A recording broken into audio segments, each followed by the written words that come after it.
This is a breadboard made out of a 2x4. There's actually quite enough material in a single 2x4 to make a really large board.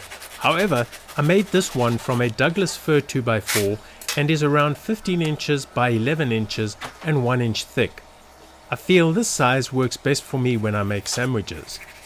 There's nothing too tricky about making a breadboard. The best tip I can give is to try and find a 2x4 that is free as possible from knots and gum pockets. Also, try and find a rift sawn 2x4, as this will be the most stable and provide the best grain pattern for your board.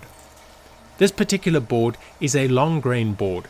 However, you can very easily make this into an end grain board by cutting longer initial pieces and then cutting thin strips from the first glue up and flip those up to expose the end grain for the second glue up.